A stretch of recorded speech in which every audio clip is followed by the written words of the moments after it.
I think if anything, it would just be very curious and talk to your customers. And if you just talk to your customers and listen to what they have to say, pretty much everything else can be solved.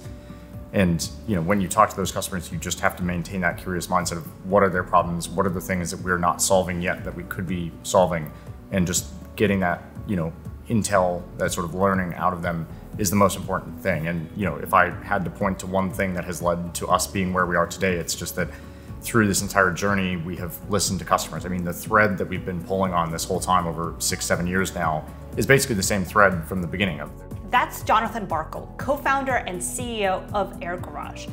AirGarage is an operating system for parking real estate. On one hand, they help parking lot owners make more money. On the other hand, they make the experience just so much easier for drivers. Jonathon took a big leap by dropping out of college and starting AirGarage together with 2 of his friends. They started with just one parking lot in Phoenix, and now 6 years later, they have over 300 plus parking lots across 37 states, and they're just getting started. And they're funded by prominent investors like Andreessen Horowitz and Floodgate. And what really impressed me is that they have hundreds of thousands of drivers parking at their properties every month. That's also including me.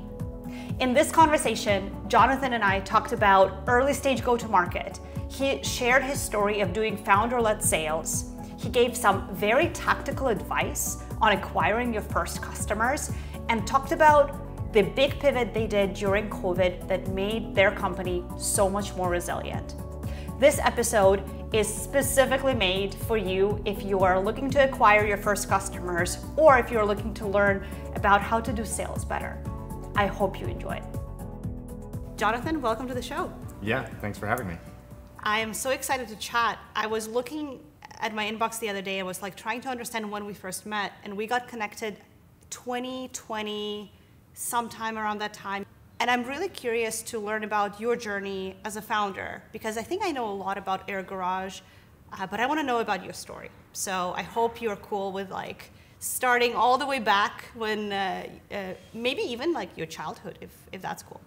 Yeah, we can go into everything that you want to hear and learn about in the story. And yeah, I don't remember exactly how we originally started talking, but I mean, we've been an OpenPhone customer since 2019 probably, so pretty even early. Maybe earlier, yeah. In early 2019, I think, is when we first started thinking about we're going to have multiple employees answering phone calls, and we're using a Google Voice number. How do we deal with that without them signing into our Google account or my Google account with being able to answer phone calls? So I think we've been a customer for a pretty long time, and I don't remember how we originally met beyond that. Maybe it was a support ticket or something, but it must be something like that. But I think what's interesting is what I want to say to that is early customers are the reason why startups exist. Yeah. Because it's because of people like you who, I think in 2019, our product must have been very early, and you gave us a shot, which is really why I think you can probably have a similar story on your end of early customers make your business work. Yeah, totally. It's, there's various milestones that you have to go through that you go through as a company, and they're like the great filter in the sort of, the Fermi paradox, basically. So the Fermi paradox is all about if, we as humans, if there's a bunch of intelligent life out there, why have we not encountered the alien species that exist in the world or the universe? And, the Fermi paradox, there's various explanations, but one possible explanation is the great filter theory, which is that, there's just these great filters that societies and civilizations have to get past. And it's possible that either we have, as a society, not encountered our great filter yet, and it's in the future. It's something like global warming or a meteor striking, like it did with the dinosaurs back in the day, or it's possible that we've already made it past the great filter and we're one of the first civilizations to make it past. And I always talk about, with the team, that there's these great filters that we have to go through as a startup, and it's the first one is just deciding to start a company, and that's most people think about, I want to start a company, and they never actually take the first step. So that's the great filter. The first one is just taking that first step, and then the next is getting your first customer, and that's a big process as well, because so many people start something but they never actually go talk to customers, they never actually make anything out of it. And the next one is getting your first revenue, because so many companies, they get a customer but they never actually get revenue, and then from there it's okay, can you get product market fit, can you actually scale?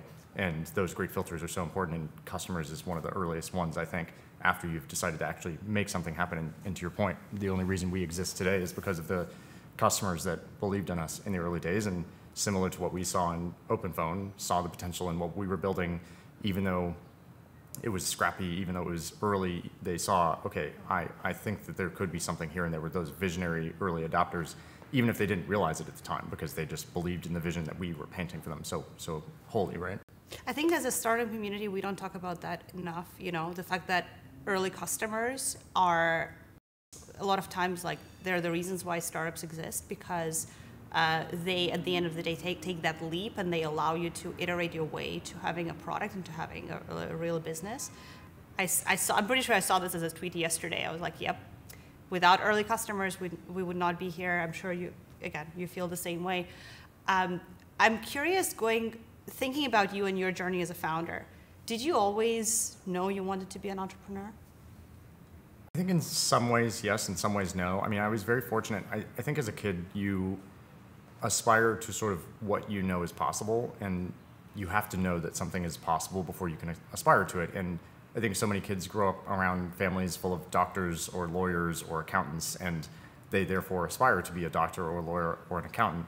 And I was very fortunate, looking back on it, that both of my parents actually started their own businesses, and they weren't massive businesses. They were doing their thing and sort of, one-man band sort of businesses. So my dad, from as early as I can remember, ran a business where he was basically doing consulting work for various companies that needed training on, Microsoft systems and servers and things like that. And so I think he started that in the late 90s sometime, and I was born in the late 90s. So as far as I could remember as a kid, he was, I didn't know it at the time, but he was an entrepreneur. He was a small business owner.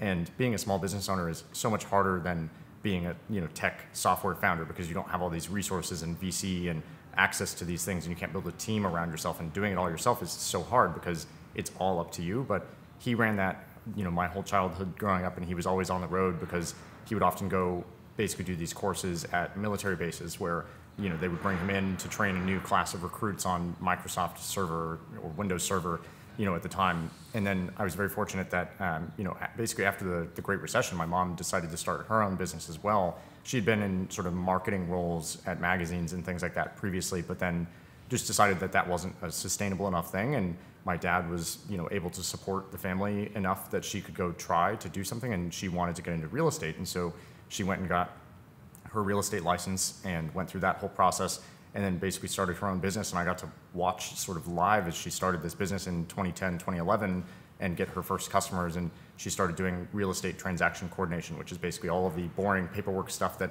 real estate agents don't want to do. They want to be out there selling and helping people find homes. And then there's all this paperwork that goes along with buying a home. And so she started a business where just basically in the background, she does all of that paperwork for very busy real estate agents. And I got to see what it was like for her to start a business. And so I was very fortunate growing up that I got to see all of that. And, I think from an early age, like, I wanted to do the same thing because that's just what I thought people did. I thought everybody just started a business. I thought everybody's parents ran a business. And so, of course, I naturally wanted to do that. And so, there was various things that I tried doing in high school or like thought about doing, but I never really, sort of like we were talking about with the Great Filter, I never really took those first steps or really actually got customers until getting to college. And I think going into college, like, I was very interested in like science and business. And so I was studying physics in college, but also immediately added sort of another major as economics because I was just very interested in how business works, how the capitalist system functions that basically delivers everything to us, where because we're willing to pay a price for something, a business is willing to deliver it supply for and that demand, price. Yes. right? Right. It's very fascinating that like everything around us, somebody had to make it, and some business had to create a supply chain to service that demand. And as long as there's a price and a demand for something, then companies will sort of spawn, sort of organically to fulfill that demand. And so, yeah, I went into college with the mindset of like, I would like to start a company someday. I don't think I ever thought it would happen as soon as it did. So thankfully I met Scott and Chelsea in college, and we were able to do that sooner than later. And we can talk about that whole process. But yeah, I always wanted to. I just didn't necessarily understand what it would look like or how it would take shape. How quickly did you decide, like, okay, there's something here? How, basically the idea for AirGarage, like how soon did you land on that? Or did you work on a bunch of other things before? Yeah, we pretty much started working on it. Like, we both had independently worked on different projects. Scott was working on those other social apps, and I had like no technical skill. And so the thing that I had done during freshman year, before Scott and I started working together, and Chelsea as well, is basically I had found this like online like program for basically somebody that had built software to do loyalty programs for small businesses and restaurants. And classic startup idea. Classic startup idea. And this was before this was like a super big, like everybody kind of looks back in hindsight and is like, that's a quagmire of an idea. And so many people have tried that, like 5 stars. And now Square obviously does it as part of their POS system, which is how you have to build that as a business. But it was something that was basically, it's a business in a box. Here's the software, you just go sell it. And it was very interesting to me as a person that's not technical and can't build my own software. Basically, oh, I can take this software and go sell it. And so I had started trying to do that at the same time Scott was working on these other things. And of course, as you know, that's a quagmire business. It's not a good business to sell loyalty programs to small businesses, but it was neat and it was interesting just to try to go talk to people. And so I think the original idea for AirGarage, basically, we started talking about it because we as students had the pain point, everybody had the pain point on campus of finding parking on campus is very difficult. I think that, I always joke that like students basically have 3 pain points or 3 problems that they think exists in the world, and it's, textbooks are expensive, finding social events on campus is hard, and, finding parking and paying for parking is painful. And we had heard from some other students that basically they had solved this for themselves by basically doing this hack of just going into the neighborhood nearby and renting a spot from a driveway owner. And so we started talking about, we should do that. And then we started talking about, well, we should do that for other people too. And, I can remember still it was probably August of, it would have been August of 2017. So basically the year after we had, it would have been August of 2016. It was the beginning of our sophomore year. And we were doing this basically like event that we do with the Flynn Scholars every year where we went like on a bike ride and then we went and got ice cream afterwards to welcome the new class. And we were walking down the main strip in ASU's sort of area, and we basically started discussing like, oh, we should actually try building this and let's see what we can do with it. And Scott was actually going through some pitch competitions at the time for his other social app that he was building. And basically we wound up sort of putting that to the side and saying we're going to pitch AirGarage instead. And so we very quickly put together a pitch deck, got a bunch of feedback from Brent, who's running the entrepreneurship program, changed the name because the name originally was something else, really terrible. And so, basically just started out immediately and went and pitched and got, I think, a $5,000 grant to go work on this project, and then tried to figure out how can we like scrappily test if this is actually worth pursuing, basically. That's amazing. And I think even, maybe now you're thinking, okay, 5K, like cool, like no big deal, but I think that actually matters because that's like someone's like vote of confidence saying, hey, like totally do more here, right? Like try to build something. Yeah, and I think it was an immediate feedback loop, which was so satisfying to me because I was in physics at the time and working in a research lab, and the feedback loop is so slow. Like I was I'm still very interested in like research and science and physics and all these things, but the feedback loop in the lab was so long because you were constantly procuring stuff and getting approvals for buying items that are $60, and you have to go through these experiments for many, many months and try to collect a bunch of data, and the experiments fail or a part breaks, and then it's this constant slog to get any amount of data, and then you finally get the data, and now you have to write a whole research paper and publish that, which is another year or 2. I think the research that I did, we finally published a paper a year or 2 after I had already left ASU. So it was such a slow feedback loop, and for us to then jump into working on AirGarage together and immediately pitching at this competition after 2 weeks of concentrated work of putting together a pitch deck, really practicing, really honing our pitch, and then winning $5,000, that feedback loop was just so fast and so gratifying. And I think that is a lot of what drives a founder in startups, is getting that feedback loop, getting that high of you talk to a customer, they signed up. There's nothing better than that. Like you can never go back. The deal. Yeah, it's addicting, right? It's 100%. I mean, I can't imagine you. I mean, from what I know of you, I can't imagine you kind of going that route. I think right. It's almost like a different version of you, right? Because yeah. Once you're a founder, you're like, nope. Yeah. Testing, iterating, experiments, like that's life. And that was the default route I was going to pursue in college. I was going to get a physics degree and then go to basically do a PhD after that. And thankfully I got good advice from people where I originally was going to study astrobiology when I was going to school, and got good advice from professors before I even came to ASU that, hey, you should not study astrobiology because it's a field made up of chemistry, geology, biology, and physics. And if you do this as an undergraduate major, you're not going to have expertise in any of those areas. So you should do physics instead, because you'll go really deep in this one area, and then you can focus on astrobiology as a general premise and learn more about the other areas enough to be doing research, but with a physics sort of focus. And so the other good thing about physics is if you study physics, you learn a lot about just how to think, how to ask problems, how to ask questions, and how to solve problems, and break something down into its component parts of, even just today I was talking about with our sales team that the whole way to solve a machine that you've built is to identify the most critical bottleneck. And if you focus your effort on anything that's not that bottleneck, then you will not make any progress because it's wasted effort. And that's what the physics degree basically trains you on, is where is the critical point of this problem that we're trying to solve, and how do we solve for that problem. You sound like my physics teacher who, when I was in high school, was trying to convince me to have more interest in physics, which I did a decent amount, but just I don't know, for some reason I was a lot more into biology and chemistry. I think I kind of, and I liked math, but you're right, it's almost like the idea of going to school is to teach you how to solve problems. Like that's the useful part, so you can apply that knowledge and ability in whatever field you choose to pursue, versus maybe studying something so specific if you don't feel the love for it. Yeah, and I think the nice thing about like a physics degree or one of these other hard science degrees is every problem you're solving in the real world feels way easier than graduate level physics courses did, right? The university president just reached out like recently and said basically, oh, we'd love to have you come back and finish your degree, and you can just jump right back in. We'll give you all the credits. We'll cover the costs. And I'm like thinking to myself, I don't think you understand. I can't just jump back into like senior level physics courses on quantum mechanics. My fast growing company and just take a little. I'm sure your investors would love that. Right, I'm sure they would love that. But it's just funny to me to think even if I was interested in doing that, I would not be able to jump into senior level physics courses and just do them again. It's there was many years of preparation and work of learning like calculus very rigorously and things like that you have to understand in order to do those courses. And today, obviously, running sales and running a company, we don't do those things on a regular basis, so there's no way I could do those things. Yeah. So it makes everything feel easy, which is nice. So you got your grant, $5K. Do you actually remember what you spent the money on? Was there something that was like the first thing you bought with the money?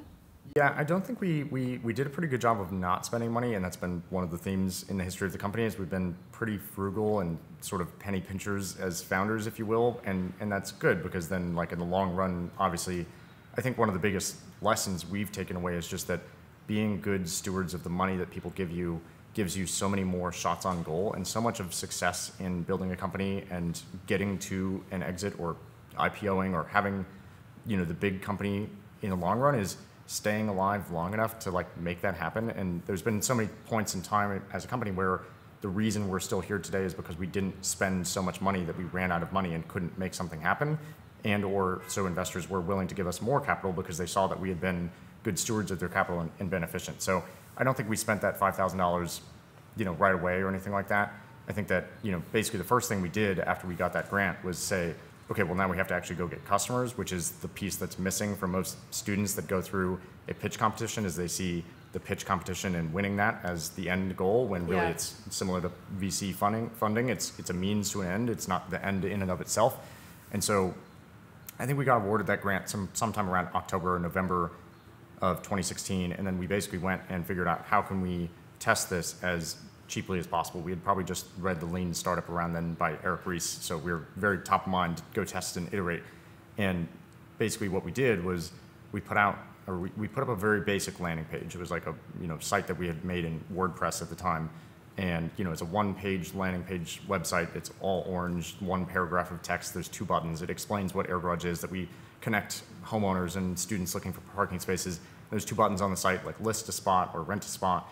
If you clicked on the rent a spot button, it didn't do anything because it didn't need to, and it was just the list a spot button. And if you clicked that, it would take you to this Google form that asked you for all this info about like, where's your driveway and how much would you be willing to rent it for, and way too many like personal questions for you signing up as a customer because we were trying to get as much data as we could. And basically what we did was we printed out, I think, 200 flyers, and they were some of the ugliest flyers that have ever existed. It's just a picture of a house with our old logo, which was very sad. And basically, it said, do you want to earn extra money this holiday season? Because it was December. And it said, go to sellmydriveway.com, which is, again, a very sketchy URL. So we put out 200 of those flyers, and you had to go to this sketchy sellmydriveway.com, then go to our very basic, ugly landing page, which had redirected you to our old URL, which was AirGarage with the dot before the G and the E, so airgarage.ge. Very sketchy URL. It's a Georgian top-level domain, so it's not not reputable at all. And then basically you click on the button, you go to a Google form, and despite how sketchy that whole process was, we got out of the 200 flyers we put up, I think about 12 or 15 people signed up. So it was actually a really good conversion rate given how bad the whole funnel that we had created was, but it was enough for us to validate that, hey, homeowners would actually sign up for this and would work on, or would list their spaces on our platform. And that was the market demand that we needed to basically validate. We knew that the demand would be there from the consumer side. The drivers, they would definitely want the spaces. We needed to validate that the owners would actually create the supply of the market. And so, I mean, all in, that whole test was probably $100. So we didn't really spend much of the $5,000 at that point. It was just about how do we go validate this for as fast and as cheap as possible before we build any actual software to do this. Totally. And it just shows that you don't really need it. I think a lot of times, I was curious because maybe I thought you remembered the first thing you bought with the money. No. But this shows you, right, you don't really need, money is not, a lot of times people view it as a constraint, you need the money to test something, but you can do it in such a lean way. And in fact, I think it's even better because if you had more money, you would feel, you wouldn't have that lean mindset and you would potentially not get to the answer as quickly as you did. Yeah. Constraints can be very healthy. Yeah, I think that the money, the $5,000 was like you said, just validation that somebody else thought we could build something here. And so we then felt the pressure to go test and prove that that could be the case. And I think that's the right mindset to have is as soon as someone has given you money for something, you now owe it to them to go actually make something with that. There were so many companies that would win money in these competitions at ASU and never went and actually got customers or built a product or anything like that. It's probably 1% of the, if even, probably 0.1% of the companies that got money in these pitch competitions ever actually turned into something, and even smaller percentage are still something that exists today. So let's talk about that, getting customers. You mentioned this, obviously the flyers and the ugly landing page, which by the way, you're saying ugly landing page, but your tagline, do you want to make more money this holiday season? Yeah. That's on point. Yeah. That's a very clear call to action, right? People are yep, sign me up. Yeah. I think it was probably better than maybe what it looks like now. Yeah, I think it's, just you. I think one of the things we talk a lot about as founders is if we're not cringing about the things that we were doing 6 months ago, then we're not growing. That's something that Chelsea has reiterated to us many times throughout the history of AirGarage, and Chelsea also does all of our design, and so she's very acute to what we did 6 months ago looks terrible, and we need to always be pushing the boundaries there. So it's just easy to look back at something we made so long ago and laugh at it. But yeah, I mean, it got the result that we needed, which was that we proved homeowners would sign up, and so that was all just flyers. And then basically the next step from there was December 2016.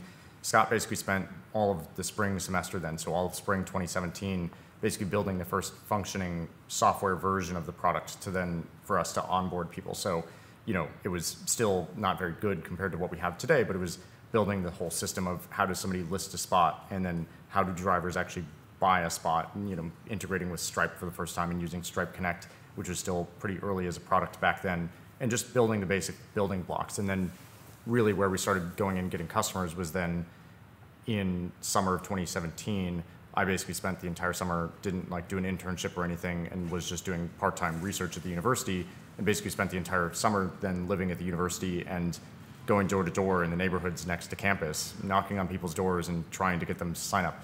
And that's a generous way to explain it, because at the beginning I was obviously very terrified of that because I had never done sales before, especially not door-to-door sales, which is the most terrifying potential sales. It's almost like talking about feedback loop and fast feedback loop. You get answer right away. You absolutely do, yeah. So I mean, I ascribe a lot of who I am today to those summers that I spent though doing that door-to-door sales, because I think learning to sell is one of the most critical things as a founder. It's basically you have to build a product and you have to sell the product, and those two things are the most important things. And basically in an early stage company, nothing else matters. Is how do we get customers and how do we serve those customers.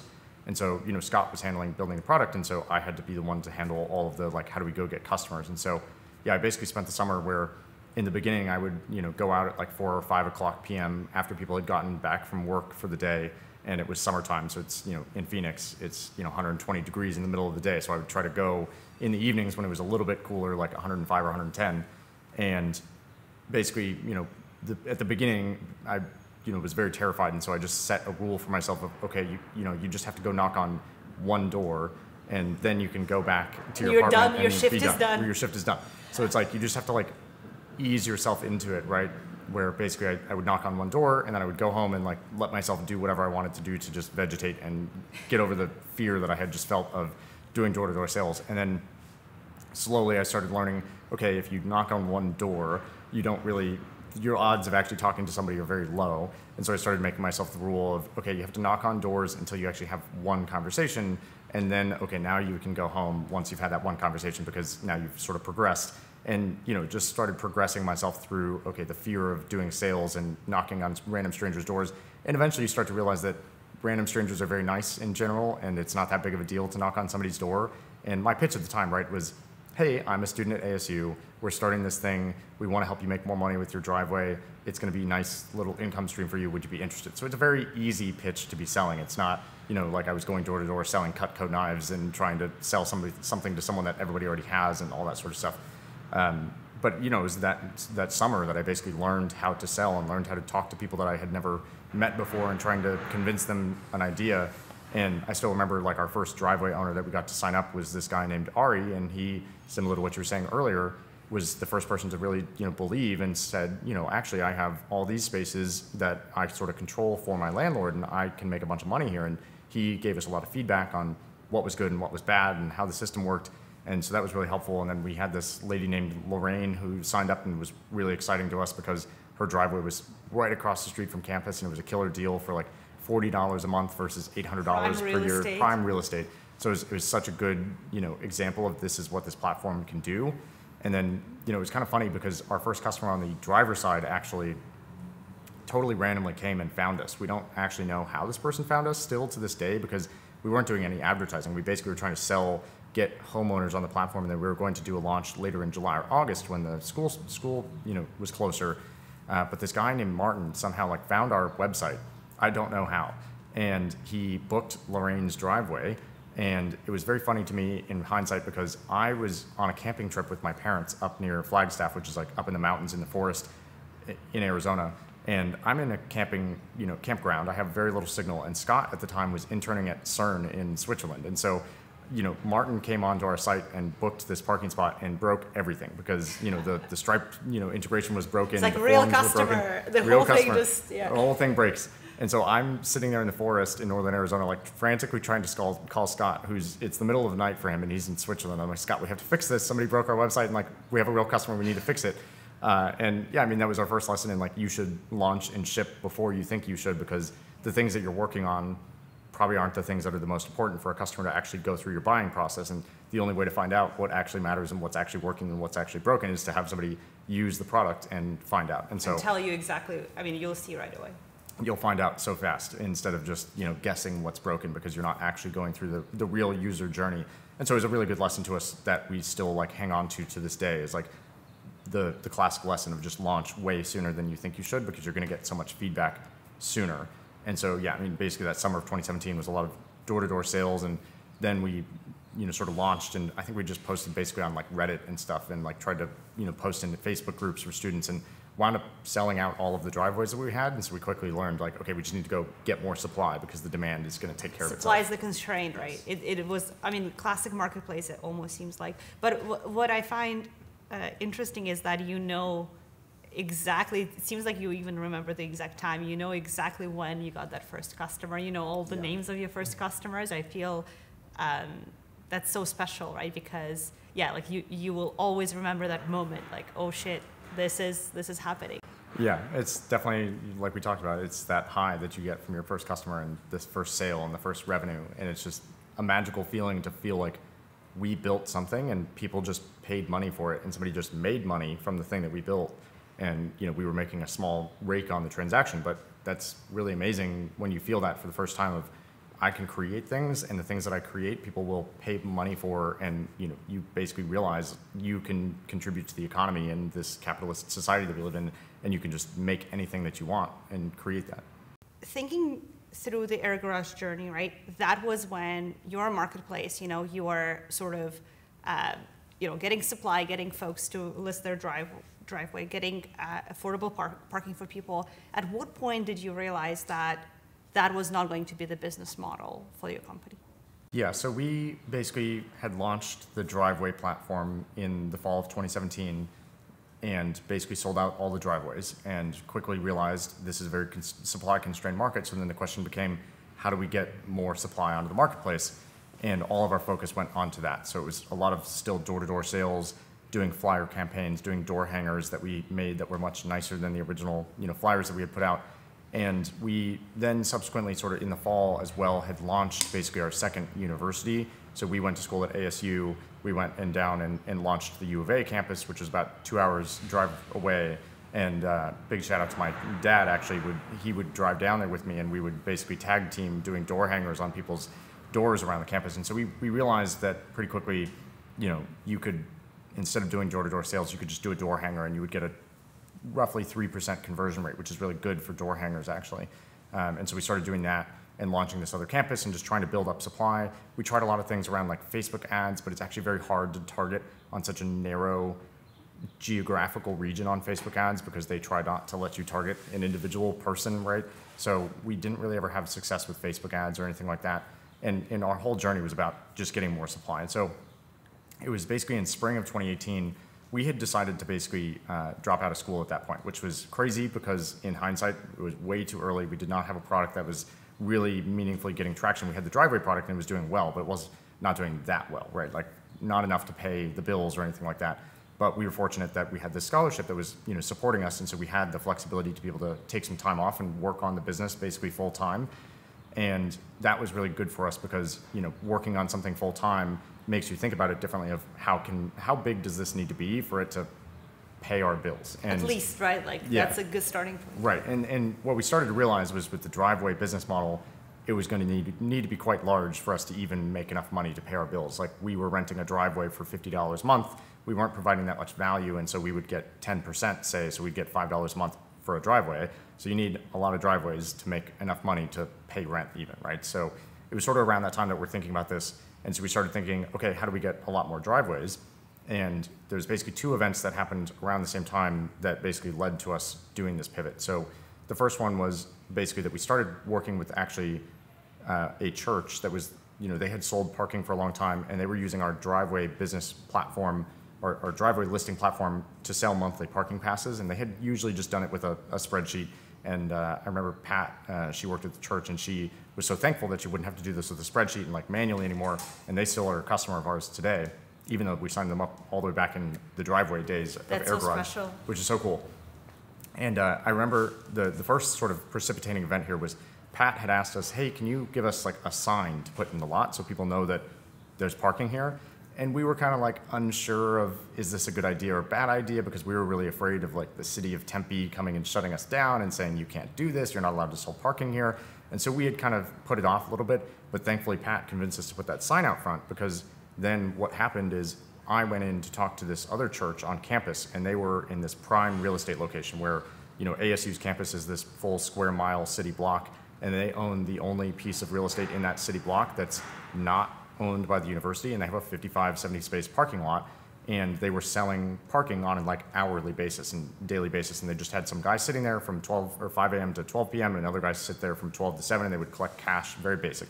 And so we started talking to them, and thankfully they had seen our sign at the other church, and so they saw us as credible, and they were like, oh, you work with the other church, you must be able to solve our problem.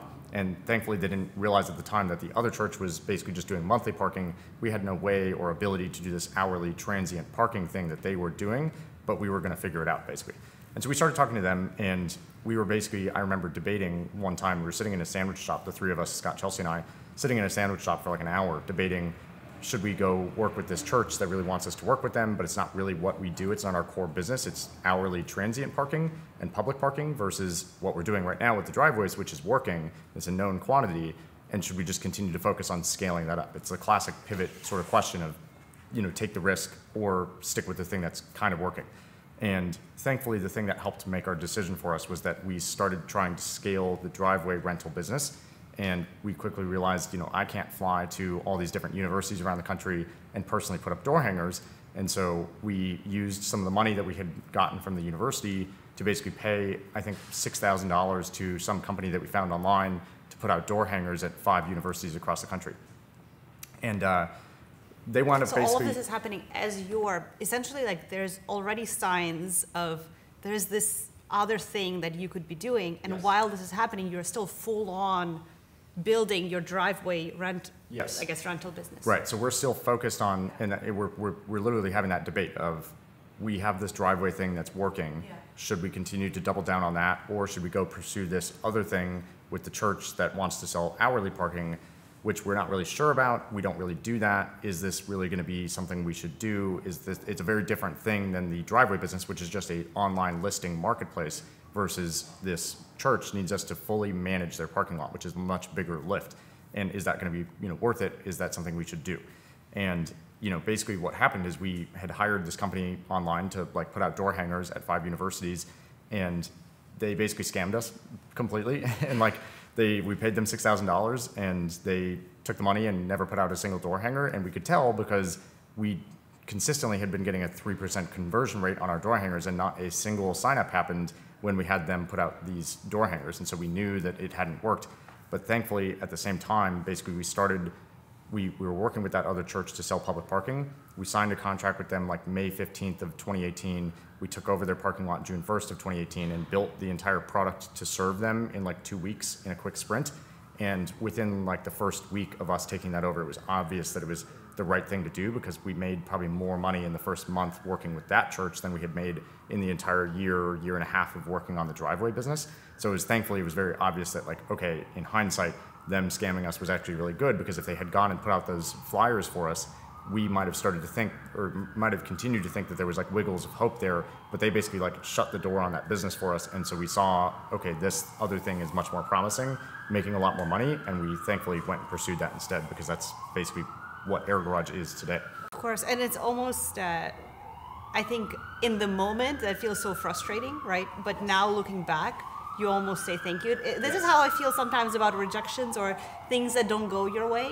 You feel devastated in that moment, but looking back, that was fate, right? Yeah, so in hindsight, I definitely say thank God Mel, or whatever his name was, supposedly from All Delivered, I thank God that Mel scammed us out of $6,000, because it was probably the best $6,000 we've ever spent, that we didn't go continue pursuing that other business, and we took the opportunity that was there with the church, the First United Methodist Church in Tempe, to basically build what AirGarage is today, because the driveway business, if we had continued pursuing it, would have been a dead end. It would have never turned into anything, and thank God we went this other direction and sort of just continued pulling on this thread of, hey, there's parking, how can we bring technology to this and make it better? And we basically co-created with this church everything that we do today. So we basically would go into these sales meetings with the board of trustees of the church, and there would be 15 members of their board of trustees around a table and us at the end of the table, and they would just pepper us with questions of how are you going to do enforcement, how are you going to tell people how to pay, how are people actually going to pay, all these things. And we would kind of just make up an answer that sounded reasonable because the product didn't exist. And then we would, if they said, yeah, sounds good, we would go and build that night, and then have the product ready to be able to show them and take over the parking lot on June 1st when we took over. Did they know you didn't have a product, or? No, thankfully they have never asked for a live demo. Yeah, good. I think back of what would have happened if they asked for a live demo, because the product that existed before was just monthly parking for driveways. It was not hourly parking and enforcement and management and all these other things we had to do. So they were essentially your design partner. They they literally told you exactly. This is the beauty of B2B, right? They tell you exactly what they will pay for. So that's such a. I almost feel like that's a pivotal moment for your business.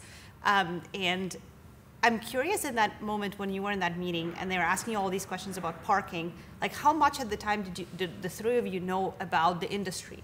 Because you essentially went from, it seems like, spending a lot of time and effort figuring out how to build this marketplace and marketplace dynamics, but now you need to be a parking expert. So how did you ramp up on that? Yeah, I mean, we very much have just had to learn by doing, because at the time when we took over that parking lot, we didn't know basically anything. I mean, during the driveway days, we had probably talked to people in the parking industry, but basically the general premise of those conversations would be, this is a cute idea you're working on, good luck, sort of thing, right?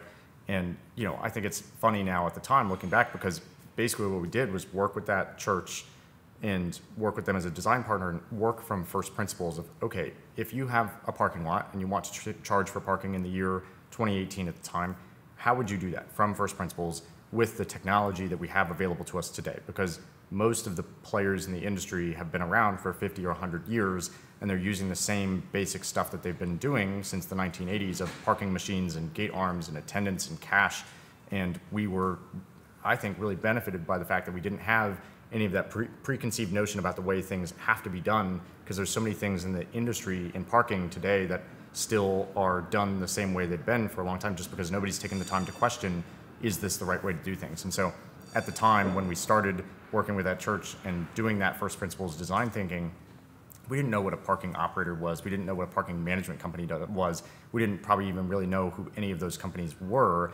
But it was funny because as soon as we started operating that lot, those people started reaching out to us because they noticed we existed and then started wanting to have conversations with us of, basically we got educated by talking to people and just by following what customers were telling us. And so it's so fortunate that customers will tell you what they want, and all you have to do is go build it, And that's basically the thread through the entire history of AirGarage is we just have, when we have succeeded, it's because we've talked to customers, understood what they wanted, understood what their pain points are with their current solutions, and then built product to solve those problems. And when we have failed, it's been because we came up with some idea that was entirely of our own brain and tried to build something that we thought people would want instead of building it based on what they were specifically telling us. And so we're very much big believers in sign a contract first and then build the product and then give it to the customer, rather than the other way around of, go build a product and then give it to customers. Different companies have different philosophies, but I think we're very much on the side of sell it first and understand the customer's pain points and then build the product. So obviously problem first and then solution, right? Yes. It's just thinking through your own journey of door-to-door sales, right? Signing up, basically convincing people to run their driveways. And here you are, so you signed up your first customer, so you have a product now, but then you get into a different type of a sale, right? It's B2B sales now. Yeah. How did you learn that? Just by trying a lot, and at the time, basically the new version of AirGarage at the time was we were going to focus on churches, businesses, hotels, people that they have a parking lot, but they aren't necessarily monetizing it, or if they're doing it, it's not their main business, but there's room for some money to be made there. And so basically we started out going near the campus and just going to all the different businesses that were there, because we would do some cold emails and things like that, but you're emailing the GM of a hotel, very busy people, and what are the odds they actually respond to your email? So we started working with that First United Methodist Church around the same time we were selling to them. We started talking to the Catholic Newman Center that was across the street, because they also were selling parking, and they also just had a guy sitting in an attendant booth collecting cash all day, right? And so we started talking to them. So we took over First United Methodist Church June 1st, 2018, took over the Catholic Newman Center July 1st of 2018. And that was really nice because both times we launched, I basically spent a full week in the parking lot just talking to users, helping them sign up, making sure the transition was smooth. And then basically we went and walked over and talked to the ASU Hillel, which is a Jewish student organization, signed them up, talked to the Campus Christian Center, signed them up, talked to the graduate hotel that was near campus, signed them up, and they had all the same pain points of, we're right next to campus, students are always parking here, it's really annoying us, and we were trying to change their mindset of, this isn't a problem, this is an opportunity for you, and you can make money from it. And so that was an interesting sales process of just going and convincing people that it was going to make their lives better to just allow people to pay for parking. I always compare those early sort of, locations that we were signing on, I compare it to iTunes almost, where basically before iTunes, people had to pirate music because there really wasn't a good way to get music online legally. So you just everybody would use LimeWire or any other source to those. To get music illegally, because there wasn't a good way to just buy music, right? And it's sort of the same thing where before this existed, like students were parking illegally, not because they were thieves or because they didn't want to pay, because there was no positive way for them to be able to pay for their parking. And so all you had to do was give them the opportunity to do that. And now you're creating a revenue stream and solving the business's problem and stuff like that. So it was just a lot of like showing up in person, because we didn't know how to get people's contact info. And so I would just go to the hotel or go to the Campus Christian Center and just walk in and talk to them and just consistently show up week after week and kind of bug them. And I mean, the Campus Christian Center is a really good example of that, where they were one of the last ones around campus that we signed up. And Sarah, the lady that managed it at the time, she was very reluctant because she was concerned about, how are we going to make sure we have spaces for our, attendees and our members and things like that. And so it was just consistency and persistence that eventually wore them down. It was actually very effective network effect building, where we had signed up the 2 buildings right next to them on either side. And so people started paying in those lots, and then people that didn't want to pay would start to go to her lot. And so she eventually gave in, because she was like, of course, yeah. Now she really had to be a customer. She had to be a customer. So there's just a lot of persistence in like explaining to people how it works. And I'm very much like, my style of sales is just questions back and forth with people and just explaining to them in a very logical way like how things work and showing them the value of what we can bring to the table. And I think that that's the way we have to sell, because we have a very operationally heavy business, and people don't respond very well to the just hand wavy, everything's going to be okay type of sale, because there's so many details and nuances to the sale that we have to do. You're saying it's persistence and obviously showing up and asking questions, but I think you also had a very elaborate strategy, because now that I'm thinking about it, you essentially you went in, you got your first customer, and then you signed up customers like basically right next to them. Yeah. So it's almost, I think that's a very elaborate sales strategy, and there is a bit of FOMO, right? Because your other customers could see like, wait a minute, what is this? You're still in Phoenix, right? You're still in Arizona at this time. You're signing up customers. At least the way I'm hearing it, kind of seems a little easy. It feels easy. Was it really easy? You're saying, hey, you show up, you talk to a customer, you just keep signing up. What was, I guess, and maybe this is before you moved to San Francisco. Yeah. Why did you decide to do that? And was there something about this that maybe you forgot how hard it was?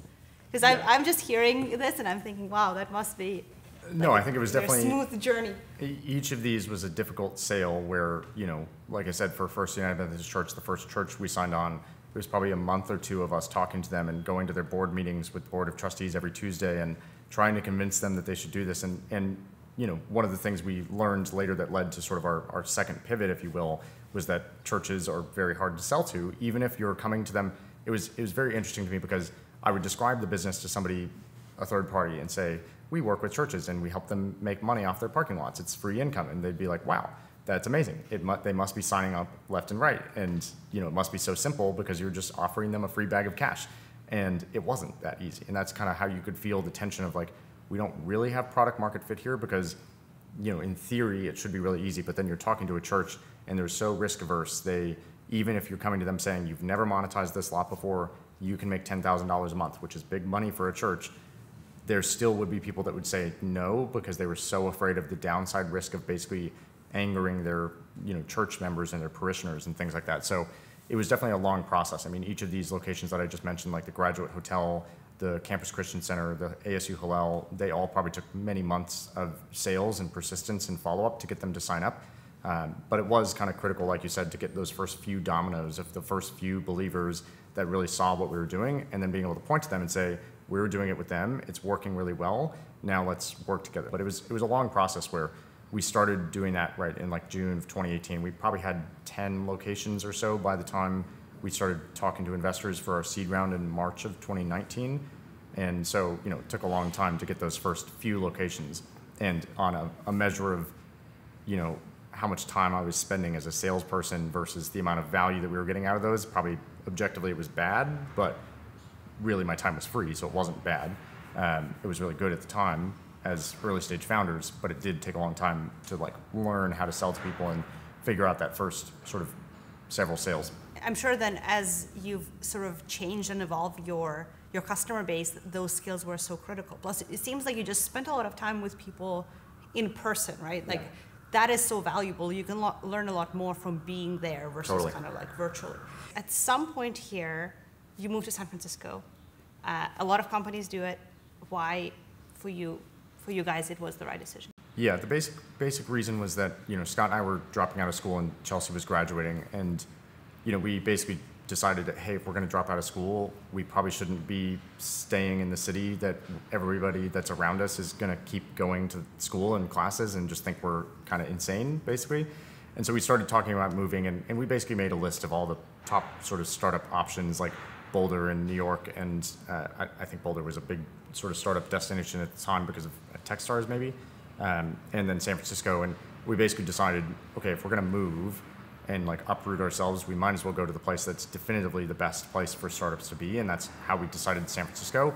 And in hindsight, it was a great move for us, especially as first-time founders, because if you're in Phoenix and you explain to somebody that I'm dropping out of school and I'm starting a company and here's all the interesting things we do, they basically will stop you and say like, whoa, like you're dropping out of school, and like question the sort of fundamental premise. Whereas in San Francisco, you would say, I'm dropping out of school and I'm starting a company, and people are like, okay, so what? So is everybody. What's interesting? What are you doing? Is it actually something meaningful and interesting? And so it's just a totally different mindset and frame of reference out here, where everybody's working on something, everybody's building something, everybody's thinking about how can they help you develop this idea and take it to the next level, instead of questioning the fundamental premise of why are you doing all these things, and just kind of thinking that you're crazy, because nobody does that there. So you raised your seed round. How easy or hard was that? I think it was, so the way I always think about the seed round is we came here, we didn't know anybody. And so it took a long time to just build up sort of our network and get to know people that were in the space. And a lot of that was done either through Ryan introducing us to other folks that he knew, but eventually we sort of tapped out his network and he said, hey, you need to get your own leads as well. Like you can't just rely purely on me. But it was the classic thing of Ryan introduced us to 5 people. Some of them invested angel checks into what we were then calling an angel round, and just believed in us off of coffee chats and saw what we were doing and saw that we had gotten enough traction to be interesting. And then they would introduce us to other people that they knew, but then simultaneously doing a lot of outbound. So I reached out, for example, I cold DM'd like Allison Barr Allen on Twitter because she had in her Twitter bio that she was an equities investor, and I didn't realize at the time that that meant she invested in like public equities, and I just assumed she was an angel investor. And so it's kind of funny because I think back on our first meeting and I was so nervous, but she was probably so nervous too because it was her first angel investment. But reaching out to people like that, and then she introduced us to other people that worked at Uber, for example. And then I cold emailed a person named Ryan Delk, who at the time was at a company called Omni, and we thought it was interesting because it's sort of a physical world marketplace like we were. And so reached out to him, randomly on like a Tuesday night at 10 p.m. via email, and he responded within like 5 minutes, even though it's 10 p.m. on a Tuesday and he has a family and raising kids and stuff like that. And we went back and forth via email real fast, and then he said, okay, cool, come to my office tomorrow at 7 a.m. and let's have a coffee chat. And you can only do that if you're here in San Francisco. And I went and pitched him, and he wound up investing and introduced us to Ryan Hoover, who then introduced us to all these venture firms. So it was like many months of like February probably through like April of talking to angel investors, getting a lot of rejections, but practicing the pitch and getting better at telling the story and how we had gotten to where we were. And then we basically raised the seed round in a week or a week and a half after we had practiced for many months and prepared and had the best deck and the best sort of pitch prepared by having Ryan Hoover introduce us to 5 venture firms all at the same time and doing the pitch that had been so well polished at that point. And we had answers to all the questions that people had asked by that point. And so then we wound up getting term sheets from all those investors and wound up choosing to work with Mike Maples at Floodgate, who's still on the board. So one way to think about it is like your fundraise was just 1 week. Right. That's the nice way to think about it, yes. I mean, let's just go with that, because I think it's a very common experience. I fully relate to that. It's almost, you need that practice. You need to know for you to be able to go into some of the partner meetings and not get completely destroyed. Totally. And there's no way you're gonna be able to do that if you don't have all those conversations. So let's go with that. You raised in like a week, but you just had a lot of dry runs. Yes. Those were completely, dry runs. So this is 2019. We obviously know 2020. You're running at this point. Do you remember the scale of the business around the time right before COVID? Yeah. So we went into COVID. February of 2020 was our peak month. Before that, obviously. and I think we were doing roughly $100,000 in GMV, which is like total gross parking payments that were being processed through our platform. And so, for us, we were taking somewhere between probably 20 and 25% of that as like our revenue share. So we were doing, $25,000 of revenue. So like $250,000 of annualized, $350,000 of annualized revenue run rate-ish. So still pretty small at the time. Yeah, but obviously, given seed stage, you have a business, things are happening, and then March hits, and your business is very it's very operations heavy. It's like physical, right? So and people are staying home. What happened? Like, what was the first thing that happened around the time that you realized, like, okay, this is not good? Do you remember like the first COVID scare? Yeah, it was definitely a tough time for us because obviously, we run a parking business. People aren't leaving their houses anymore because there's stay-at-home orders in place. And, I think everybody kind of had the mindset of this is just going to pass in a few weeks. It was actually funny at the time, around March 15th, we were supposed to have an employee start in New York. And, that was right as the things sort of, went sideways everywhere. And we had planned to go to New York to do this onboarding trip. And we basically just rescheduled our flights for like 2 or 3 weeks later thinking, oh, it'll be fine by then. But this is when New York was getting hit really hard. And of course, that trip never wound up happening. We still onboarded the employee just remotely. And, basically our business, we were at $100,000 in the month of February. Our business dropped by 90% by the last week of March. So it was just basically completely evaporated. And, I give a lot of credit to Floodgate at the time and Mike Maples, who came to us immediately and basically said, you're a parking business, this is COVID, we have no idea how long this is gonna last for. Like, we should give you guys some additional capital so that you can, survive this however long it's gonna happen. And, it takes a really, certain type of investor to come to a startup that is, drastically affected by this thing that nobody expected to happen and say, hey, we're gonna give you more capital. And I think back to, sort of what we talked about being efficient is, because we were good stewards of capital, because we were being efficient, because we were being scrappy, and we were sending consistent updates to our investors, that's why an investor would want to do that. And so we wound up raising extra money just to be safe. And basically we put the business sort of into like a hibernation point of like March and April. We weren't doing any sales because nobody was picking up the phone, nobody was willing to talk to you. And all of our sales has been like in-person, door-to-door sales before. And we basically spent 2 months effectively working on sort of like hack projects where we thought about like what use cases could we use our real estate for that aren't parking. And so we started basically doing like COVID grocery delivery pickup sites. I saw that. Yeah. That was really cool. You did that here, right, in San Francisco? Yeah, we did that in Berkeley at one of our locations in Berkeley. And then we did basically drive-in movie theaters. So we called it Air Cinema. And we did that in Tempe and in Boulder. And then we also did basically COVID testing and like tried to pop up COVID testing sites and things like that. So basically we just tried to think about like what else can we do with this real estate that we have partners that are letting us manage and try to focus on that. But then thankfully, like fairly quickly back in like April, May is sort of, it basically in hindsight, like COVID, obviously very bad at the time, revenue dropped 90%, but it actually led to basically what we do today, which is, we had been selling to these churches, businesses, hotels that had parking lots, but it was ancillary revenue. And like I said, it was kind of like pulling teeth. It wasn't really product market fit. And we basically started getting some inbound from parking lot owners that had what we now consider sort of tier 1 parking lots that they currently have a parking operator, they're already selling parking, and they just want to make more money and do it better and have a better partner.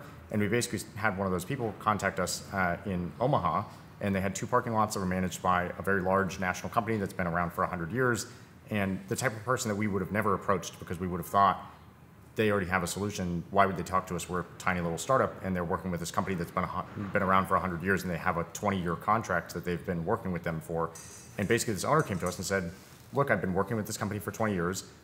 They wanted all the upside when times were good because they were on a lease agreement with us, wanted all the upside when times were good, and now that times are bad, they want none of the downside, and that's not the relationship I signed up for. I'd like to work with you instead. And we basically were like, us? Like, okay, like it's almost like you're coming from this this period that you have. I'm just imagining like what it might feel like because you had most of your revenue went down the drain because of COVID, and that felt like, and now you almost have people who you didn't even imagine would want to work with you. They're reaching out, right? It was an insane thing in hindsight that happened to work out. But basically, we are the company that we are today because that person reached out to us.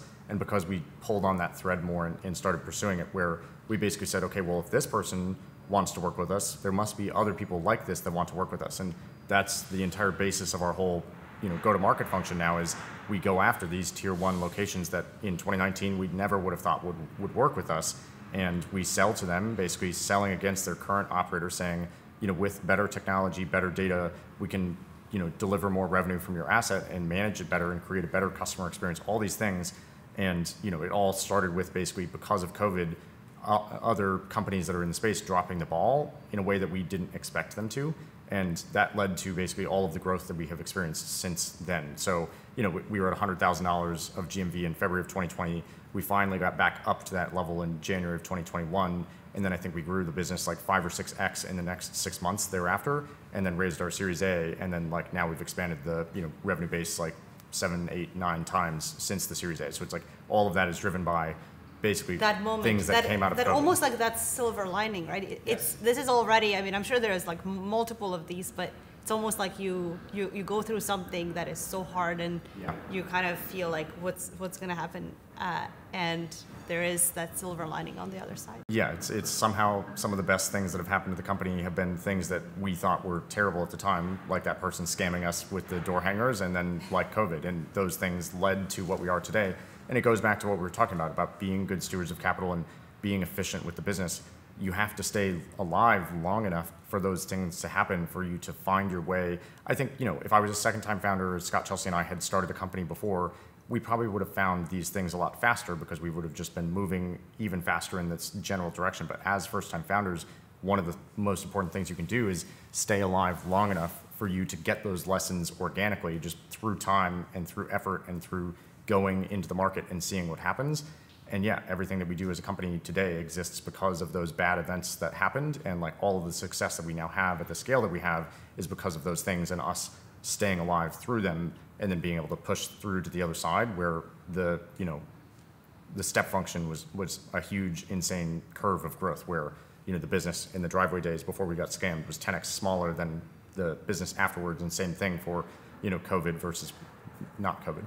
The way to look at it too is when you're in those near-death experiences, you're forced to think really critically about what matters and what is working. And the thing that we spent some time in that same time period with COVID basically was, what are the locations that are actually really doing well? And what we'd found was basically some of the locations that we signed on that were like churches and businesses that we thought would make money weren't really making money. And the locations that were doing really well was the one location that we had signed on before COVID that would be in this tier 1 bucket of parking lots was doing super well. And so it was just it's a good forcing function for you to take a step back, look at your own business and determine what's really truly working with a really critical eye, because as a founder, you're eternally an optimist and you want to believe you can do everything and you want to believe every customer is a great customer, and that's not always true. And you want to do all of the things you have, right? Yeah. All of those projects, all the things going on. But like to your point, it forces you to focus. Yes. And that is such an amazing sort of like forcing function. You talk about the fact that you've been very disciplined financially, and you've been working on this problem, building this company for a while now. I think one of the other important things of basically staying alive is also staying alive, like maybe managing your own psychology as a founder, just being, and also I think it's your relationship with your co-founders. So I'm curious, like the three of you have been through tons of ups and downs. You've been at it for how many years now? 8. 8. And almost 8. 7, 8. And also you started this business in college, which I think you're probably such a different person than you were back then. Yeah. What do you think keeps you together? And like, how is your relationship able to withstand all of this? Yeah, I think that from a personal standpoint of how do we keep going as founders, because we've gotten this question sometimes from investors or from people that are considering joining the company thinking maybe they're getting close to the end or burning out. And I think for us, at least for me personally, it's all about are we learning every single day? And we are, because the company we run today is so different than the company we ran 6 months ago, 12 months ago, and there's always new challenges, always new learnings that we're facing and having to overcome. And that's what's so exciting about being a founder, is you're constantly solving problems, and as long as the problems continue to be new in the future, it will still be interesting, and it's it's like cracking a puzzle. It's like solving a physics problem. It's just how do you solve this next new problem, because that next new problem leads to the massive unlock for the business, and that's what I think keeps us all going sort of individually. And then I think from a relationship standpoint, like we just always have been pretty good at like communicating pretty openly with each other of like what's on our mind. And I think that, you know, so much of the benefit of having co-founders is that you can keep each other going when times are tough, because I think if you're a solo founder, if I had been doing this all myself, it's so easy to just be down on yourself for a month or 2 months. And if you're down on yourself and you don't have somebody else saying like, it's fine, get over it, let's keep going, it can be so easy probably to just quit. And I think that there's been many times when I've been the one that's down, or Scott's been the one that's down, or Chelsea's been the one that's down, and like the other two of us are there to say, it's gonna be okay, we can push through this, we'll make it happen.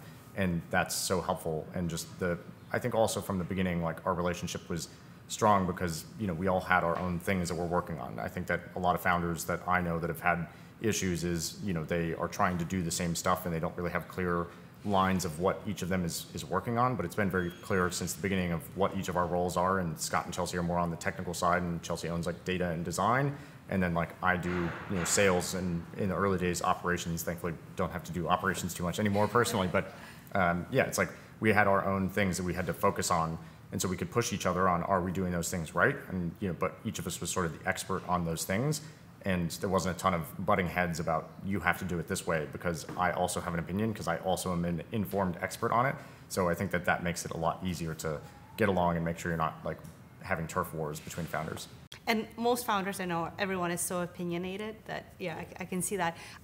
I want to ask you about hiring, because obviously the company, and one thing you mentioned is so interesting, is like your company is changing every 6 months. You're the founder of a new company. So yeah, you know, it's almost like new company, every sort of new stage of the business.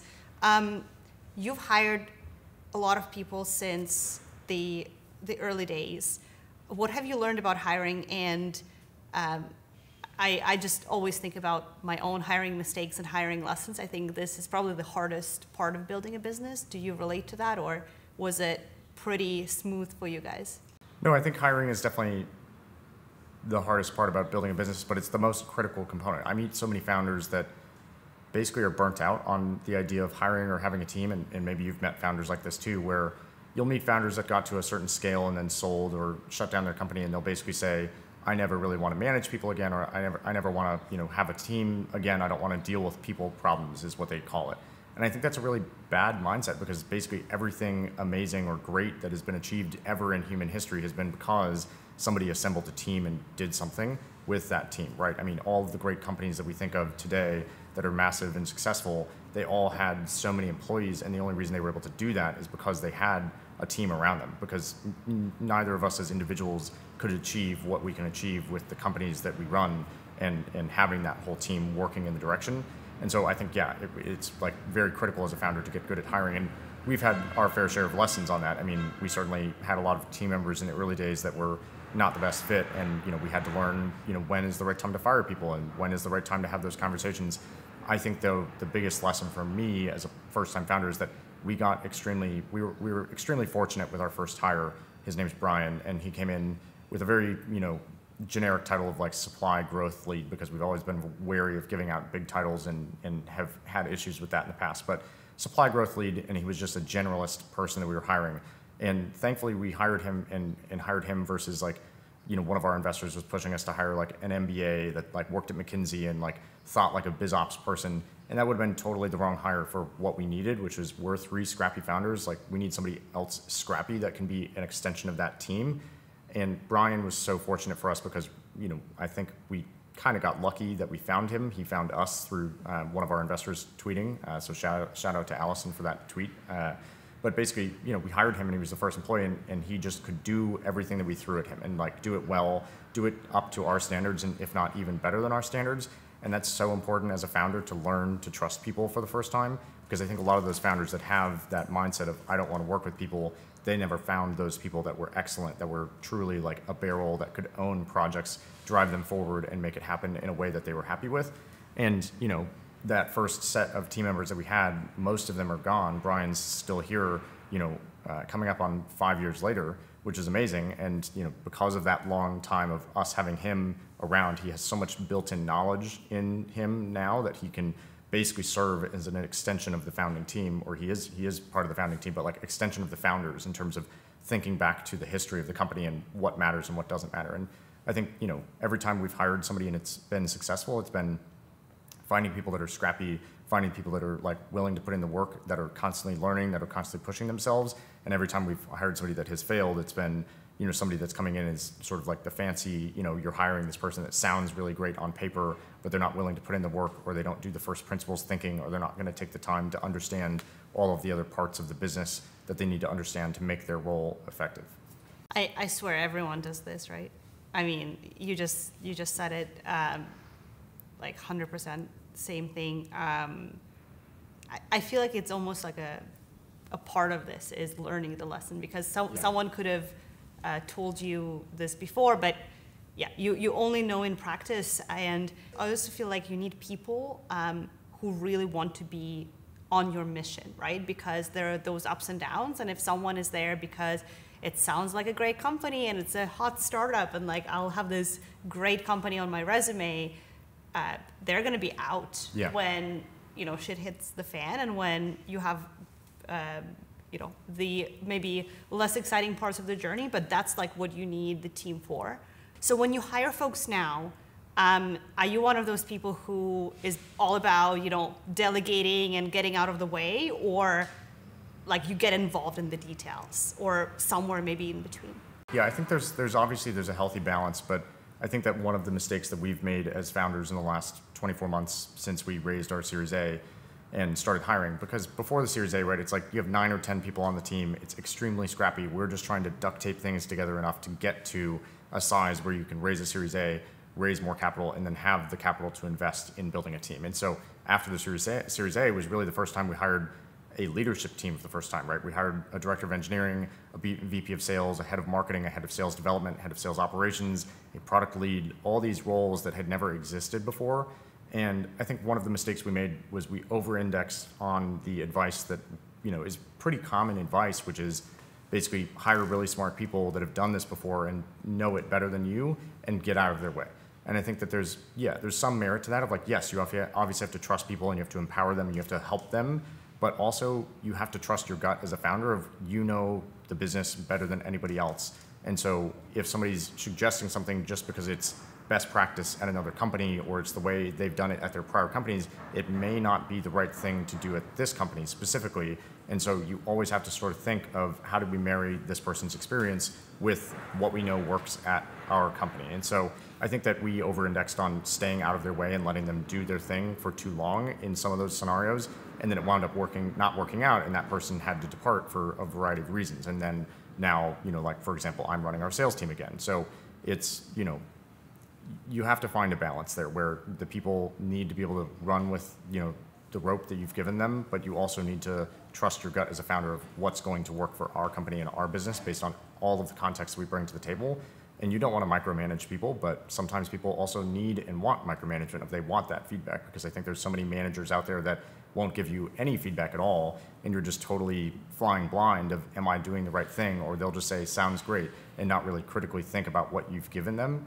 And people crave feedback, because feedback is how you learn as an individual. So there's some balance there, but I think we over-indexed too far on the let people do their thing because they're experts, and we needed to be more involved in the details. So I'm much more involved in the details today than I was 6 or 12 months ago. When you look back at the journey and you kind of think back to the university days, back to the driveway rental business, like what would you, if you could go back in time with all the knowledge you have now, what would you have done differently, or what advice would you have given yourself? Yeah, I think about this pretty often of, could we have done it faster? Could we have done it sooner and better if we had been second-time founders? And I think we probably could, with all of the context and knowledge that we have now, get to the same conclusions we arrived at eventually and just do it a lot sooner. And I think that the generic sort of general advice that I would give to us was just like, think bigger, and like don't sort of assume your own ability in the like downside scenario, or the small direction where there was nothing technically stopping us from going and making the pivot sooner from working with churches and businesses to working with tier 1 parking lots, except that we just believed that they wouldn't want to work with us and they wouldn't want to sign up with us. And if we had just gone and talked to them, we would have found that, yes, it was possible to convince those people to sign up with us, which then means we could have made that pivot, maybe a year sooner than we actually did. But you have to constantly question your own premises of like, what are the sacred cows or these like beliefs that I hold true that are not necessarily true? They're not bound by the laws of physics. And, can we go test if that's really the way it has to be? Totally. It's almost like you, sometimes it's kind of like second guessing yourself or feeling like you're not ready. To your point, you said, I think it's classic. You should always launch before you think you're ready. If you're ready, it's too late. I think it's similar to that. You go have a conversation, try to see, like maybe you were ready for that market. That I definitely resonate with that one. Since your company is growing fast and there's always the need for you as a founder to scale with your business, how do you do that? Yeah, I think it comes back to what we were talking about learning from the people around you. I, prior to AirGarage, have basically no work experience, right? I mean, it's really Scott, Chelsea, and I's first job. Every day, whenever we hire somebody, AirGarage is the largest company, we've worked at as full-time employees. And you therefore have to learn from the people that we hire. And I think also a lot of my learning comes from talking to founders that are at similar but slightly ahead or slightly behind stages to us. So it's not very helpful if you go talk to, as a founder, a founder of a 3,000 person company, because they're so far ahead that they don't remember what you've been through. And there's so much value in the peer conversations of companies that are similar stage to us. And I think there's also value in just the meta lesson of, there's companies that we were similar stage to 2 years ago, where now either they've shut down or they've stalled out, or they're like on a tear and having this breakout trajectory. And you get that comparison point of just consistently meeting with other founders that are at that similar stage and being able to see how has their business developed and being able to look as a third party and say, what have they done well or what did they do wrong that led to that outcome that they had? And then you can try to step back from your own business and look at it that way and say, what are we maybe not questioning the premise on enough that could be a big unlock for us? Or what are the reasons that we have succeeded in spite of our own failings? And I think about that a lot, where we're first-time founders. We've made plenty of mistakes. We've hired the wrong person. We've gone too long before we fixed a process, all those things. And you make those mistakes. But in spite of that, we've had success because of some of the really strong fundamentals that we have of a business, as a business, of like really strong net dollar retention, really low churn on an annual basis, and really customers that are giving us more business.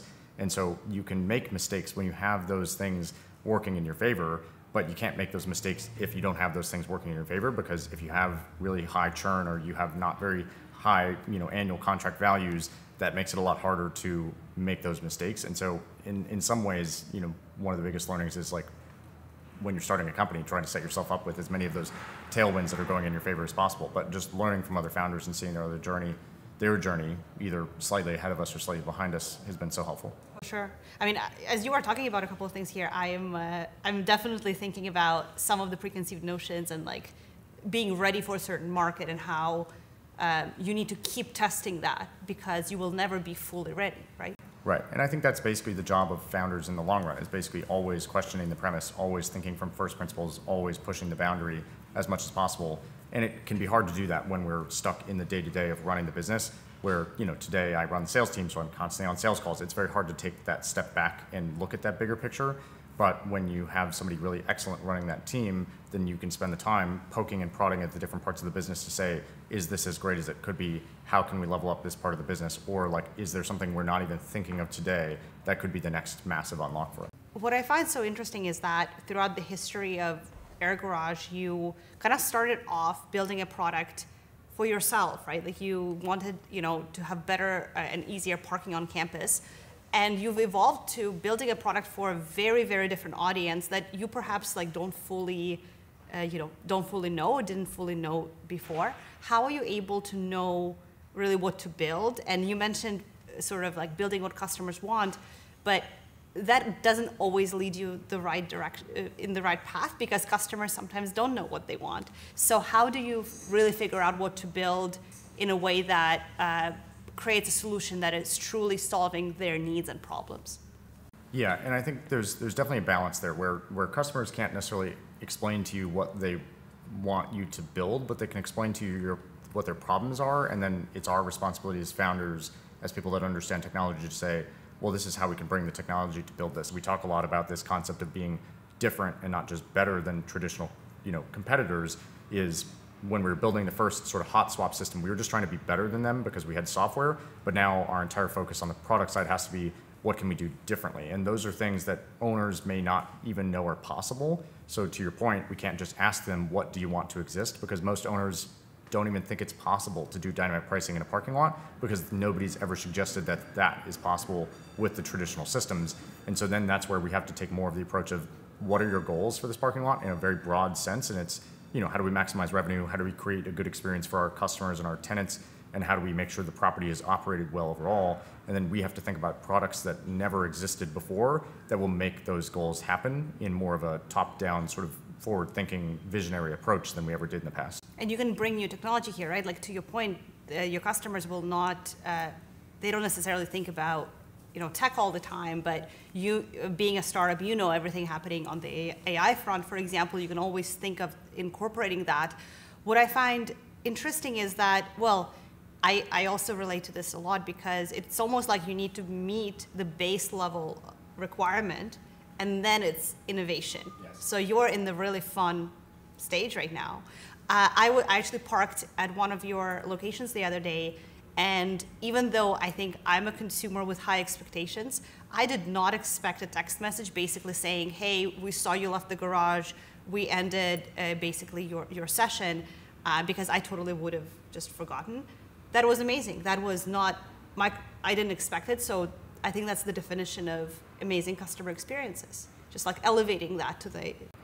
Yeah, it's doing things that surprise people in a pleasant way. I think so often about, I spend a lot of time in our parking lots and the facilities that we manage, and the ideal experience that we're trying to create for a consumer is basically, wow, that was better than I expected, because nobody is raving about their parking experience, right? Nobody's going out of their way to say, this is amazing, but they are definitely going to tell you when it's terrible and when it's painful. From the beginning, when we started rethinking parking from the ground up, from first principles, all the way back at the very beginning when we took over that first lot, June 1st of 2018, we started questioning, why are things done the way that they're done, right? So one example of that is most parking apps, if you pay for parking, what does it do? It makes you basically guess up front, how long are you going to park for? So you put in... I hate that. Right. Oh, it's such a guess. You're almost like, I don't know, 20 minutes, yeah, 30? You never know, right? They basically make you say, okay, I'm going to pay for 2 hours. And what are the odds you're ever there for exactly 2 hours? You're either overpaying and you're not using the full time, or you're underpaying and then you're thinking, oh, how do I extend my time? You're running back. Am I going to get towed? You're running back. And we basically sat down and said, like, why is it like that? Why is that the experience that exists today? And it's because if you go all the way back to the 1930s, when the parking meter was invented, obviously it was not a computer, it wasn't digital, it was a spring-loaded mechanism where you would stick in a coin and it would wind up this mechanism and then it would count backwards. And then that got turned into digital parking meters, and then that got skeuomorphized into parking apps, and parking apps just do it that way because that's the way it's always been done. And so when we started AirGarage, we said, that doesn't make sense. We'll just have you push start when you enter the parking lot and push end when you leave, and then we'll bill you for exactly the amount of time that you use. So if you park for an hour and 36 minutes, you pay for an hour and 36 minutes. And then that lends itself really well to the next evolution, which is the LPR camera, the license plate reading camera, is there at the entry exit point. So we have your payment info on file. We just do that automatically for you in the background. You never have to touch your phone, because the optimal amount of time that you spend touching your phone to do anything related to parking in the future is actually, it's zero. It's not, we don't want to. Just do it in the background, right? Just do it in the background. We have your license plate, we have your credit card. And another example of that is something we questioned from the beginning of how do we create a better experience is, if you're a loyal customer in a parking lot and you park there 100 times in a row and you pay every single day, and one day you forget to pay for your parking, what are they going to do? They're going to ticket or tow your car, because they have no memory of you ever being there, because all you've done is like swipe your card on the machine or pay on the app. They don't remember who you are. They don't think of it that way. And so one of the things we can do, because we're a technology company and we have a database with your license plate and your credit card, if you park in our lot and you've paid in the past and we see that you didn't pay today, instead of ticketing or towing your car, we'll send you a courtesy text message and say, hey, instead of ticketing or towing you, we just charged you for your day of parking, you're welcome. And people really like that, because it's like, the loyalty element. It just makes sense, right? You're a loyal customer. As a business, we should treat you like a loyal customer instead of treating you like the enemy, which seems to be what the mindset is of most parking companies, is they see the consumer as the enemy. It's just those basic things that lend themselves to overall a better consumer experience, where now if you pay AirGarage one time, you can basically never not pay, and we'll always just charge you for your parking for the day, which is what you're there for. You're parked in a parking space, you're like, that's reasonable. I'm parked in this space and there's an economic transaction that should happen there. It makes sense for everybody. It leads to more revenue being captured for the owner. It leads to consumers coming back more often, and it means that we get the money for the space that you're using. Of course, but what I'm curious about is I'm thinking that, for me, that is like an amazing experience, and here I am talking about a great parking experience because it truly was, something I did not expect. But if I am the owner of that property, I probably make more money if you are rounding up to the next hour, right? So how do you, given, your customer is the lot owner, so you need to help them make more money, and how do you then navigate between making my experience as a consumer better, but also helping the owner make more money? Yeah, I think, we've definitely had to strike that balance over the years where, we came at this problem originally as consumers, realizing that parking as an industry is still so behind, and because of that, there's a terrible experience. And we basically quickly realized that all of the people that have tried to modernize the industry have failed because they only focused on the consumer side. And it's this long roundabout process where if you want to improve the consumer experience in parking, what you really have to do is win over the owners and show them you can make them more money, and use that as like a Trojan horse to then improve the consumer experience. And I think the way we've always thought about this is, we will bend to the will of owners if we have to on the consumer experience, but in general, we try to educate them on, hey, if we prorate by the minute, if we automatically start people's parking, if we do, license plate based auto start and auto stop, it will lead to more revenue for you in the long run because the consumer experience is better, because people will want to come back to your property. And thankfully, we've had, time and again where we take over a property and the revenue is up from versus what they were doing before. And so that makes it really easy to say, hey, we were right, even if like those small consumer experiences are maybe leading to less revenue than what they could be getting if we were sort of like villainously optimizing our consumer experience to maximize their revenue. But the revenue overall from before we took over is generally up, and so then they're happy with the way that we've created it. And I think it's just about like the default mindsets that we create too, where it's this sort of same thing where if you set the default of people investing in their 401k when they like join a company, right? More people will do that versus if you make it only opt in. It's the same thing here where we have created the default framework of we charge prorated by the minute, we will automatically start and stop your sessions, we'll automatically charge you, and an owner has to very explicitly opt out of those things. So it's just 99.99% don't opt out, or don't even think that they should opt out, or don't even think of that as an option. And so then we wind up getting to sort of dictate what the consumer experience is and create a great consumer experience because we know it's good for us in the long run and good for the owner in the long run if the consumer has a great experience. You're really optimizing for the long haul here, and the short-term hacks here and there, they're not worth it at the end of the day. If you have loyal, people coming back. It's interesting how we were talking about loyalty because you mentioned one of the ideas early on was some loyalty programs for small businesses. So here we are. Yeah, and we still need to build a loyalty program into the AirGarage app, which I think still can be a great, add-on to our business, but it cannot be the whole business, right? It has to be an add-on to an existing business. Yeah. How many locations do you have right now around the U.S.? About 265 right now. Amazing. And I'm sure I don't know if you have a favorite one, but I'll ask you, do you have a dream city or a place where you want to see AirGarage where you are not there yet? Yeah, good question. There's been a few markets in the history of AirGarage that have been like hard to break into for whatever reason. So Atlanta's one of those markets and Seattle's one of those markets. We finally just got our first locations in Atlanta. They went online last Saturday, so I'm very excited about that. So Seattle's still up there, but if I'm thinking about like a dream place where I would love to see a parking lot, we actually just were talking to an owner of a parking lot right outside Zion National Park. And if you go onto Street View, which I spend a lot of time in Google Street View, as you might imagine, just looking at parking lots all day. If you go into Street View, it's probably one of the coolest backdrops of a parking lot I've ever seen, where you're just looking at this parking lot. It's, the backdrop is beautiful, Zion, mountains and national park and stuff like that. So I would love to sign them up and have a parking lot there. It's going to happen. We're manifesting it. As we wrap up, I'm curious, is there one piece of advice you find yourself giving other founders a lot? I'm sure you have people coming to ask you questions about your journey and the incredible story you've had. Is there a piece of advice that you keep maybe repeating all the time to founders? Yeah, I think if anything, it would just be very curious and talk to your customers. And if you just talk to your customers and listen to what they have to say, pretty much everything else can be solved. And when you talk to those customers, you just have to maintain that curious mindset of what are their problems, what are the things that we're not solving yet that we could be solving, and just getting that intel, that sort of learning out of them is the most important thing. And if I had to point to one thing that has led to us being where we are today, it's just that through this entire journey, we have listened to customers. I mean, the thread that we've been pulling on this whole time over 6-7 years now is basically the same thread from the beginning of there's misallocated urban real estate in the form of parking, and there's just no insight into how and where and why it's being used, and that's why you had an inefficient market for these driveways and this inefficient market for churches and business parking lots that are mismanaged. And it's the same thing today of this 30% of the average American city that is dedicated to parking is mismanaged, and it's the same thread. And the only reason we've gone from driveways to managing multi-story parking garages in major downtowns across the country is because we've just talked to customers and let them lead us to where we need to go. Always, like, the best advice is always most simple, right? Yes. And for listeners or folks watching, if they are curious about AirGarage, want to learn more, want to follow the journey, follow you, we will link all the things in the description.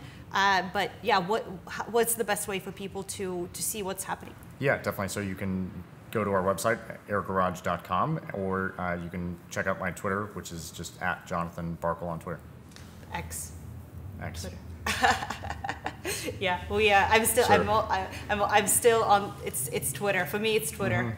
Mm-hmm. I can't get myself to say X. I've never verbally said follow me on X. Yeah, it just does not work. Jonathon, thank you so much for the time. This was really fun, and I've also learned a lot. This was awesome. Yeah, thanks for doing this.